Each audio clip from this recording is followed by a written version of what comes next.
Hey, what's going on, guys? Cesar Sanchez here with Move with Cesar. And for today's video, I'm going to record just a follow-up of my previous video where I covered everything about hand and finger mobility drills, okay?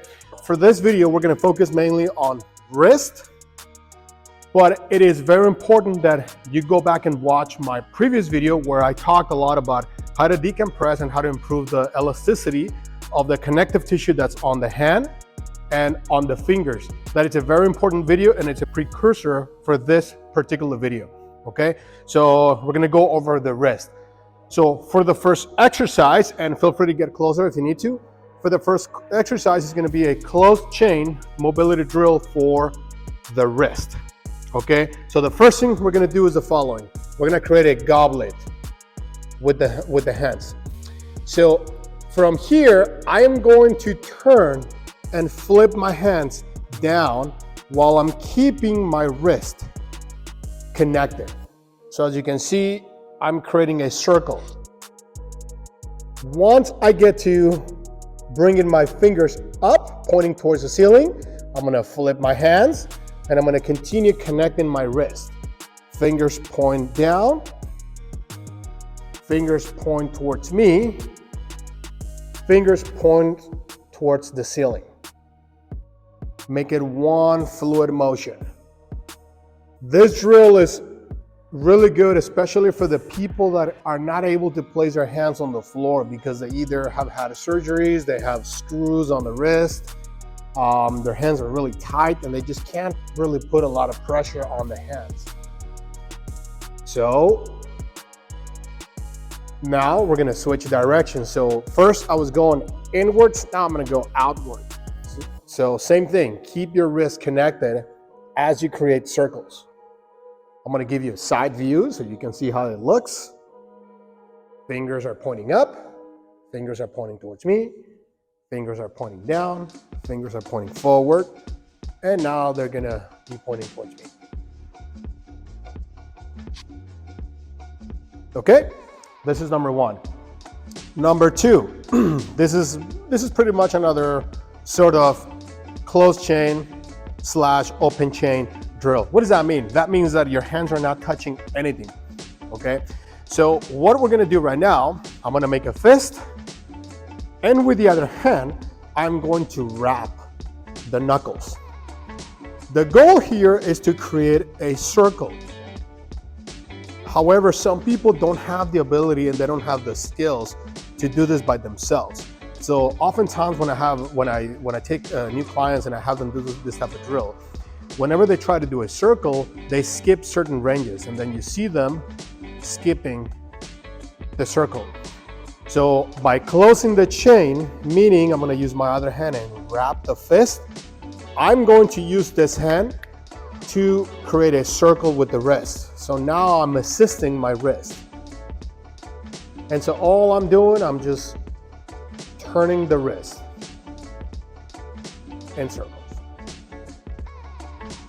If you have some aches and pains, anything between a 5 and below of pain or discomfort, it's acceptable. Anything above a 5, then don't do it or make some modifications.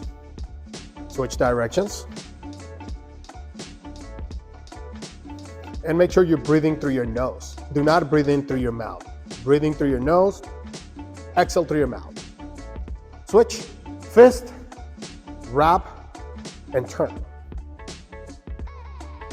You will hear some clicks and pops. That's okay.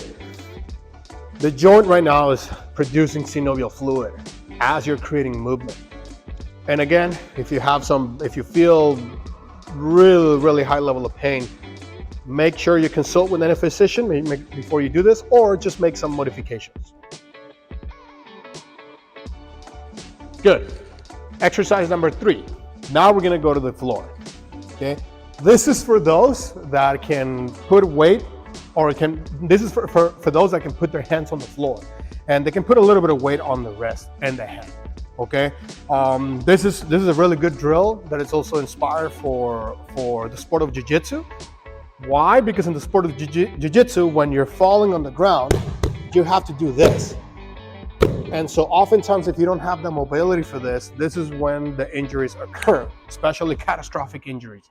So you want to make sure that you develop some stress resilience on this joint. So first thing first, make sure you're able to get on top of your hips, okay? From here, I'm gonna place one palm up, and then I'm going to start some internal rotation of the arm while I'm driving and putting pressure on the wrist. So it looks like this. So spread the fingers, turn, turn, turn, turn, turn. At this point, I can no longer continue that internal rotation. So I'm gonna use this hand and pull myself out to fully extend my elbow. From here, flip once, flip twice. Now I'm pulling myself back in. Flip, pull, flip, flip. Bring yourself back to the center and make it one fluid motion. Again, breathe in through your nose. Exhale through your mouth. And all of the pressure is on the wrist. Switch directions.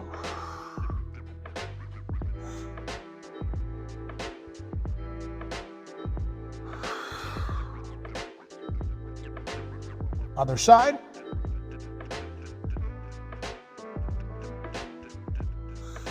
So pull out, flip, flip, bring yourself back in. If you want to kill two birds with one stone, then you can add both at the same time.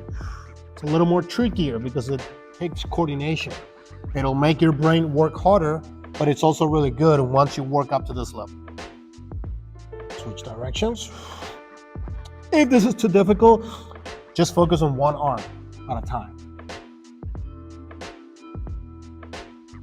Okay, and number 4, this is one of my favorite ones for not only the wrist, but all the muscles that you have on your forearm.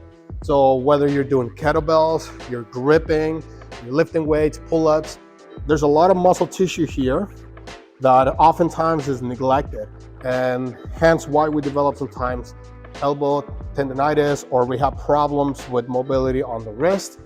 This area, it's also connected, as you can see, to your elbow and your wrist. So first thing first, place the hand flat with the palm pointing towards the ceiling. Number 2, bring your thumb to the middle. Number 3, bring your fingers and wrap the thumb. And with the other hand, I'm just gonna secure this by wrapping the entire fist. Now, if you have the mobility for it, go ahead and just extend your elbow and rotate your elbow pit forward. You're gonna start feeling some stretch on those muscles in the forearm. Then bend, straighten out, and rotate your elbow pit forward. Right now, my fist is pointing, if this is 12, it's pointing at 9 o'clock. If I'm ready for the challenge, and if I'm ready to take this further, now I want my fist to be pointing towards 6 o'clock.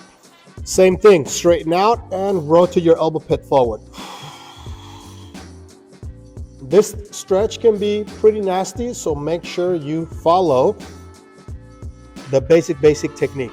Don't go straight into this stretch.